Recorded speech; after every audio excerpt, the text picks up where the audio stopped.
주 안에서 사랑하는 여러분, 오늘은 세상 속에 살되 세상에 예속되지 않으리라는 제목으로 하나님 말씀 증거하도록 하겠습니다. 사도 바울이 그가 타고 가던 배가 지중해에서 유라굴로 태풍을 만난 사건을 여러분들은 잘 알고 있을 것입니다. 모든 것이 흔들리고 부서지고 요동을 치는 상황이었습니다. 그 소용돌이 속에서 사람들은 이리저리 휩쓸리고 죽음의 공포에 떨며 아우성을 치고 있습니다. 그러나 사도 바울은 일체의 조금도 흔들림이 없었습니다. 그 역시 태풍 속에 있었지만 태풍에 속한 사람이 아니라 요동치는 태풍 속에서 움직이지 않는 진리의 중심이 그 안에 서 있었기 때문입니다. 이 모든 것은 사도 바울이 평소 자기 정체성을 바르게 인식하고 확립하고 살았기 때문 아니겠습니까? 그래서 사도 바울은 그 태풍 속에서 나의 섬기는 바 나의 하나님께서 나를 구원해 주시고 나와 동행할 것임을 선언하며 외쳤습니다. 중심의 진리로 무장된 그 한 사람을 통하여서 그 태풍 속에 있었던 276명의 모든 사람들이 구원을 얻게 됩니다.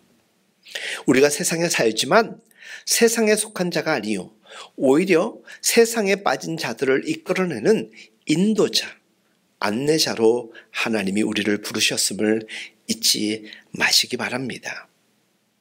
욕망의 현기증으로 더 이상 쓰러지지 않기 위하여서 우리는 진리의 중심으로 우리의 정체성을 확립해 가야 됩니다. 여러분, 세상에서 그 얼마나 많은 것들이 우리를 유혹하고 견인하고 있는지 모릅니다. 우리가 조금이라도 우리의 정체성을 분명히 하지 않으면 우리는 우리가 누구인지 어디로 가야 될지를 모르는 상황에서 늘 방황하게 될 것입니다. 진리는 우리로 하여금 그와 같은 방황의 길을 더 이상 허용하지 않도록 우리를 붙잡아 주는 것입니다. 우리가 예수 그리스도를 영접하고 하늘에 속한 사람이 된 이상 우리의 정체성은 분명한 것이죠. 저와 여러분들은 하늘에 속한 하나님의 백성, 하나님 나라의 시민들입니다. 사랑하는 여러분, 내가 누구인지, 우리가 누구인지에 대해 아는 것만큼 흥미진진한 주제는 없습니다. 그만큼 중요합니다. 알면 알수록 우리를 새롭게 하는 것이고 분명한 지향과 지향을 갖게 합니다. 누구나에게 있어서 스스로의 정체성을 바르게 인식한다는 것은 매우 중요합니다. 이 인식 여부에 따라서 인생의 목표와 방향, 가치와 의미가 전혀 달라지기 때문입니다. 참된 그리스도인은 자기 정체성을 하나님께 둡니다. 그리스도 예수께 두는 사람들입니다. 거기에서부터 우리의 삶은 시작되는 것입니다. 사랑하는 여러분, 하나님을 믿는 그리스도인이라고 해서 소위 하나님 나라 백성이라고 해서 천상의 세계, 구름 위에 사는 것 아니지 않습니까? 그리스도인들 역시 이 세상 속에서 세상의 두 발을 딛고 국적을 가지고 살아가고 있습니다. 이런 의미에서 하나님을 믿지 않는 사람들과 그리스도인 사이에는 적어도 외적으로는 아무런 차이가 있을 수 없습니다. 그런데 오늘 본문 16절에서는 이렇게 주님께서 우리에게 말씀을 전해주는 것이지요. 내가 세상에 속하지 아니한 같이 저희도 세상에 속하지 아니하였삼나이다. 분명한 사실은 우리 그리스도인들이 세상 속에서 일하고 먹고 자고 살고 있지만 그러나 세상에 속한 사람들은 아니라는 것입니다. 그 이유가 무엇입니까? 그리스도인이란 예수 그리스도께서 인간의 죄값을 대신 치르기 위하여 주신 그 십자가의 보혈로 새로운 생명을 얻은 사람이기 때문입니다. 그 은혜를 알고 있는 사람들입니다. 그 은혜를 이제는 감사함으로 고백하는 사람들이기 때문에 세상의 사람들과는 다른 삶의 이유와 기준, 동기가 있는 것입니다. 우리 영혼의 혈관 속에는 길이요 진리요 생명 되신 예수 그리스도의 피가 흐르고 있습니다. 그리스도인들이 세상의 국적을 갖고 세상 속에서 살고 있다고 해서 세상에 속한 세상의 사람들이 될 수는 없는 것입니다. 그렇다면 우리는 본문 14절과 15절의 의미를 더 구체적으로 확인해 보아야 합니다. 내가 아버지의 말씀을 저희에게 주었사오매 세상이 저희를 미워하였사오니 이는 내가 세상에 속하지 아니한 같이 저희도 세상에 속하지 아니함을 인함이니이다. 내가 비옵는 것은 저희를 세상에서 데려가시기를 위함이 아니요 오직 악에 빠지지 않게 보전하시기를 위함이니이다. 주님께서 우리에게 영원한 진리의 말씀이고 참된 생명의 말씀을 주심은 당신의 십자가 죽음을 목전에 둔 최후의 순간에 당신 자신을 위해서가 아니라 좁게는 제자들을 위하여서 넓게는 우리 모두를 위하여 하나님께 그리도 간절히 기도하였던 것, 우리로 하여금 세상에 살고 있긴 하지만 그러나 세상에 예속된 세상의 사람들로 전락치 않게 해주시기를 위함이었던 것이었습니다. 세상에서 아무리 부귀영화를 누렸다 할지라도 세상에 속한 사람에게 세상이란 그의 숨이 멎는 순간 그저 무덤 그 이상의 의미가 될 수는 없습니다. 세상에 속한 자란 세상의 출발점인 동시에 종착점으로 여기는 그런 자들에게 어찌 이 세상이 무덤 이상의 가치를 가졌다라고 볼 수 있겠습니까? 아무리 오늘이 행복하고 아무리 우리가 많은 것을 가졌다 한들 유한한 인생으로 살아가는 이 땅이 우리에게 그 이상의 의미를 부여할 수가 없습니다. 세상에 살지만 그러나 세상에 예속됨이 없이 예수 그리스도께 속한 자가 될 때에는 달라지는 것입니다. 우리는 세상의 무덤을 뛰어넘어서 영원한 생명의 길을 얻게 되는 것입니다. 이것이 바로 하늘나라 백성의 특권인 것입니다. 그렇다면 우리에게 이런 의문이 제기될 수 있는 것 아닐까요? 우리가 세상에 속하지도 속할 수도 없는 자들이라면 왜 하나님께서 우리를 하루라도 빨리 세상으로부터 하나님께로 데려가시지 않겠냐는 것입니다. 왜 주님께서는 내가 비옵는 것은 저희를 세상에서 데려가시기를 위함이 아니요 오직 악에 빠지지 않게 보전하시기를 위함이니이다 하고 하나님께 기도를 드렸겠습니까?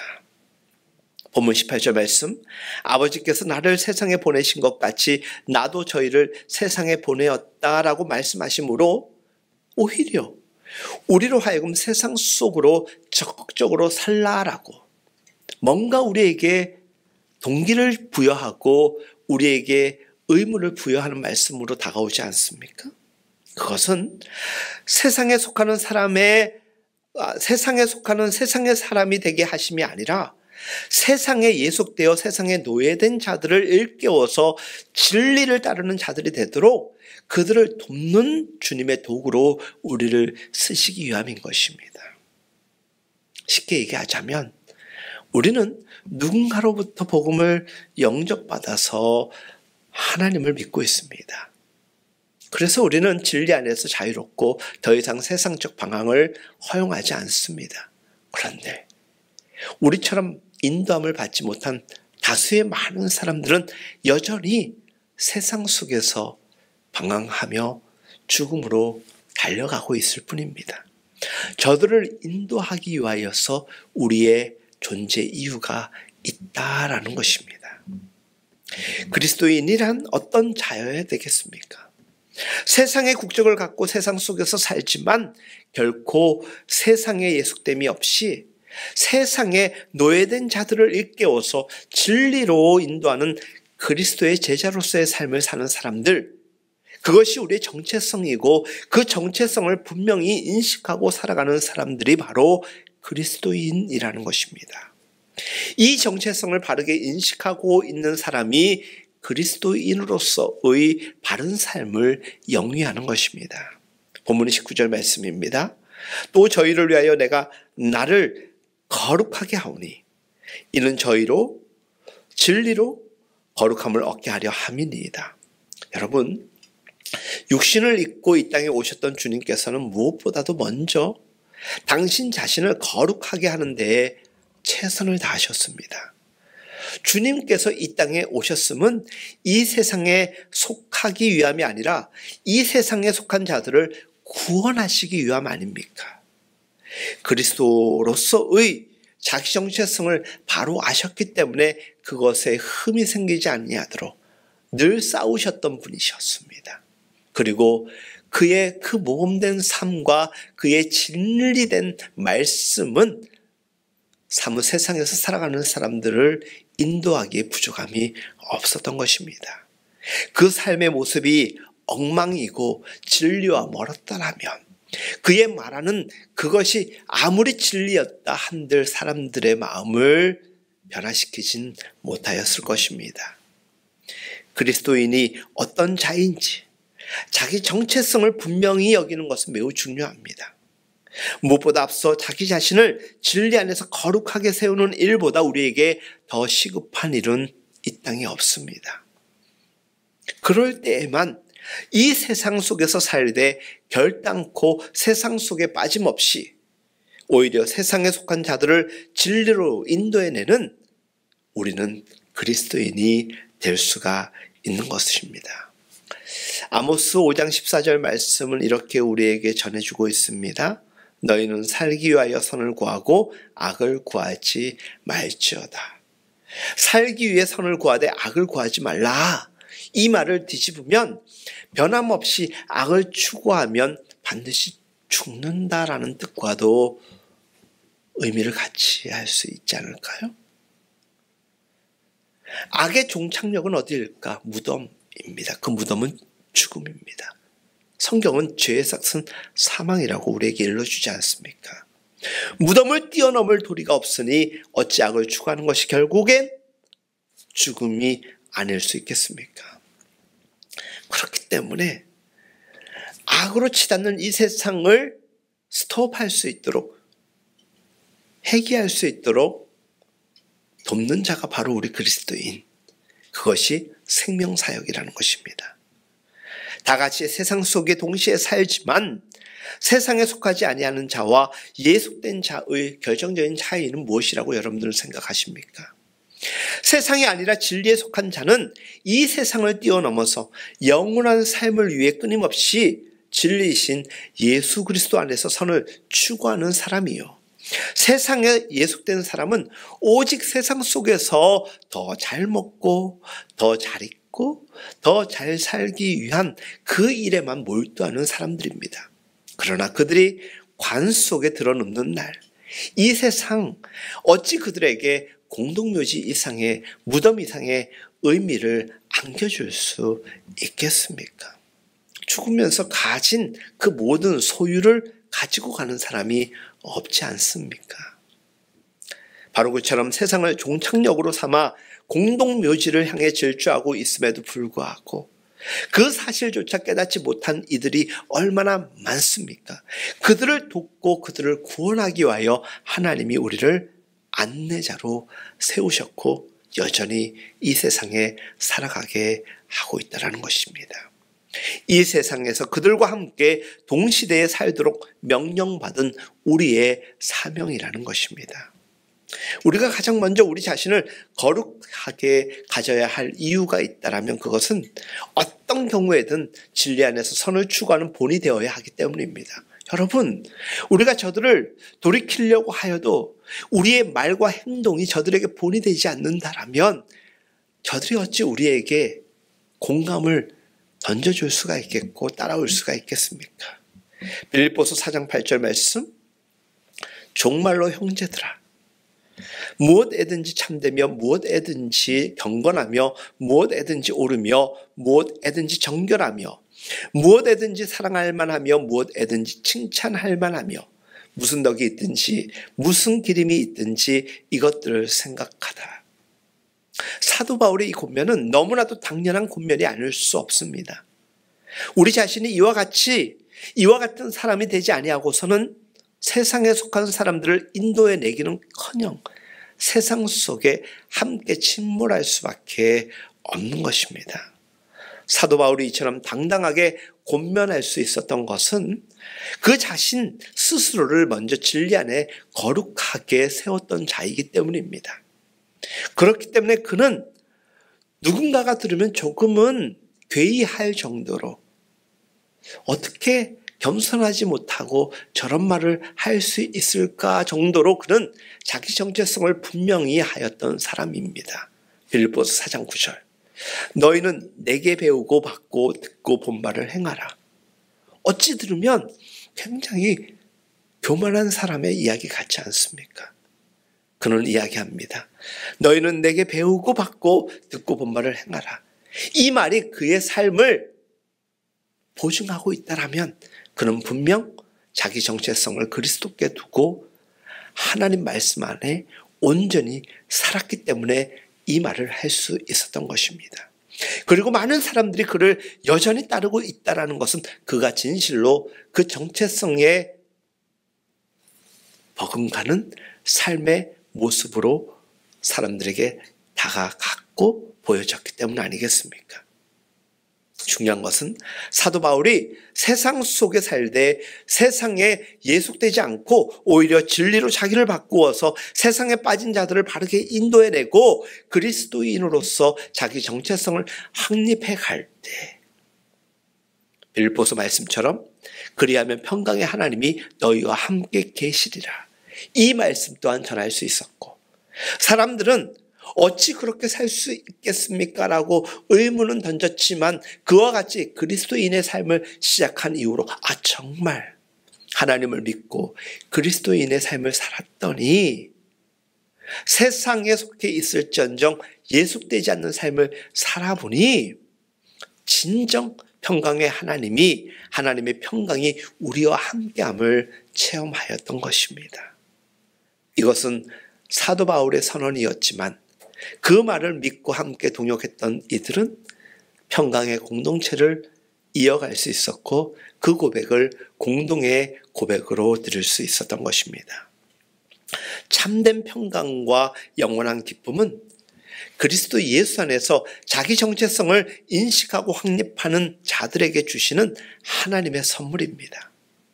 내가 그리스도인임에도 불구하고 내적인 평강과 기쁨을 소유하지 못하고 있다면 우리는 그리스도인으로서의 자기 정체성을 바르게 인식하지 못하고 있거나 인식하고서도 그것을 확립하려는 삶을 추구하려고 하지 않는 그런 삶의 자세가 문제가 되기 때문일 것입니다.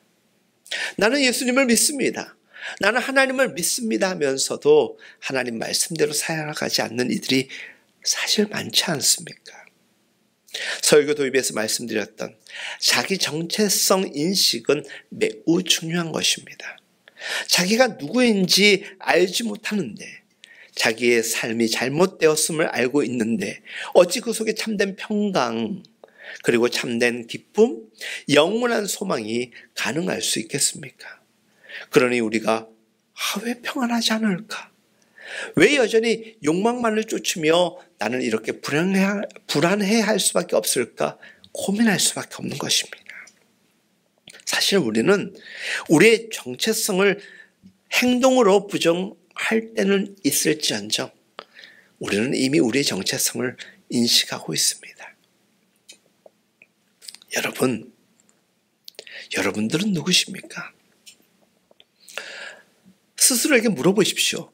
나는 누구인가? 도자기를 빚는 물레라는 것이 있지 않습니까? 거기에 그림을 그리는 도자공들의 이야기를 들어봅니다. 물레는 그 자리에서 계속 돌아갑니다. 그 돌아가는 물레에다가 아주 작은 펜 하나, 새로 된 펜 하나를 들고 그림을 그리는데 돌아가는 물레 속에서 그 선 하나를 이어가는 것은 매우 어렵다고 합니다. 움직이는 물레 속에서 움직이지 않는 중심을 찾는 것이 바로 믿음의 삶입니다. 세상이 요동칩니다. 흔들립니다. 오늘 우리가 예배 때 불렀던 찬양, 세상의 유혹 시험이 내게 몰려올 때에 그럼에도 불구하고 중심을 분명히 한 사람, 그리스도 예수께 우리의 모든 기준을 정확하게 둔 사람, 그 사람이 바로 오늘 말씀에서 계속 여러분들에게 전하고 있는 자기 정체성을 분명히 아는 그리스도인이라면 결국 흔들림이 없을 것입니다. 어떠한 유혹 속에서도 이겨낼 수 있는 것입니다. 사랑하는 여러분, 참된 신앙이 무엇입니까? 신앙이란 움직이는 세상 속에서 움직이지 않는 진리의 중심을 찾아가는 것입니다. 여전히 우리는 불안합니다. 여전히 우리는 두려움이 많습니다. 그러나 내 안에 내 주님께서, 우리 안에 우리 주님께서 우리를 붙잡아 주시면 우리는 흔들리지 않는 중심의 사람이 되는 것입니다. 그것이 우리의 정체성이 된다면 우리는 진실로 그리스도인의 삶을 사는 것이요, 그와 같은 한 사람 한 사람이 모인 곳이 바로 교회가 된다면 오늘 우리 시대의 교회는 세상을 견인하는 하나님의 공동체, 세상의 안내자가 될 것입니다. 많은 교회가 문구처럼 사용하는 표현이 있습니다. 교회가 세상의 희망입니다. 교회가 세상의 유일한 소망입니다.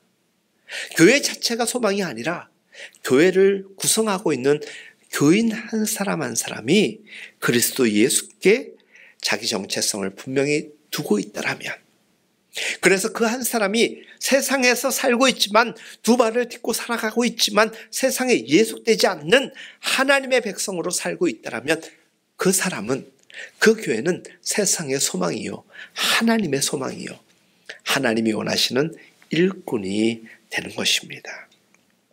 사랑하는 여러분, 자기 정체성의 인식과 확립을 위하여서 늘 말씀 안에 거하십시오. 그리고 하나님께 기도하십시오. 그럴 때에만 우리 삶 또한 참된 평강과 기쁨으로 충만하여질 것입니다. 우리가 세상에 살 때 결코 세상에 속한 자가 아니라 진리 속에 속한 자가 되어야 되는 이유, 이제 여러분들이 분명히 알 수 있기를 간절히 바랍니다. 우리 영혼에는 그리스도 예수의 피가 흐르고 있습니다. 이것은 우리를 깨끗게 하는 바요, 우리를 새롭게 하는 능력입니다. 그렇기 때문에 우리는 새로운 출발이 가능했던 것이고 지금도 누군가에게 그 새로운 출발을 안내할 수 있습니다. 그리스도 예수의 피가 우리를 다시금 수혈하고 깨끗게 하여 주셨습니다.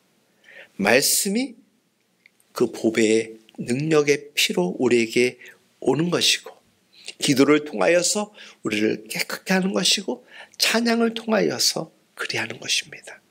그렇게 된 우리가 세상으로 나아가서 해야 될 일이 있다라면 세상에 속한 채 세상에 예속되어 가는 사람들을, 그들을 하나님께로 인도하는 것, 꼭 우리가 이 시대의 사명으로 받아들일 수 있어야 하는 것입니다. 사랑하는 여러분, 움직이는 세상 속에서 움직이지 않는 진리의 중심을 찾아 하나님께 늘 맞추어진 우리의 삶이 되기를 간절히 바랍니다. 여러분, 우리가 선 곳이 세상의 중심입니다. 많은 사람들이 나는 인생과 세상의 끝자락에 내동댕이 쳐 있다라고 외로움을 호소하는 사람이 많습니다. 충분히 그런 생각을 할 수 있는 세상의 여건입니다. 그럼에도 하나님이 우리와 함께 하시면 우리가 선 이곳이 세상의 중심이 되는 것입니다. 왜 그렇습니까? 우리를 하나님의 일꾼 삼아 세상을 하나님께서 인도하시기 때문인 것입니다. 그런 의미에서 우리는 하나님의 말씀, 특별히 무릇 지킬 만한 것보다 내 마음을 지키라, 이 말씀을 집중해야 됩니다. 세상 속에 살되 세상에 예속되지 않는 우리가 되기 위해서는 무릇 지킬 만한 것보다 우리 안에 거하시는 하나님, 그 하나님의 말씀, 그것을 지켜내는 것이 매우 중요합니다. 그럴 때에만 변화무쌍한 이 세상에서, 흔들림이 많은 이 세상에서 흔들리지 아니하고 온전히 우리는 평안의 길, 평강을 유지할 수 있게 되는 것입니다. 주 안에서 사랑하는 여러분, 세상 속에 살되 세상에 예속되지 않는 참으로 진리 안에서 자유한 우리 모두가 될 수 있기를. 그래서 그 일이 가능해진다라면 정말 놀라운 삶이 펼쳐질 것입니다. 이 일을 위해서 성령님께 간절히 지혜와 담대함을 구하는 우리 모두가 될 수 있길 예수님의 이름으로 축복합니다.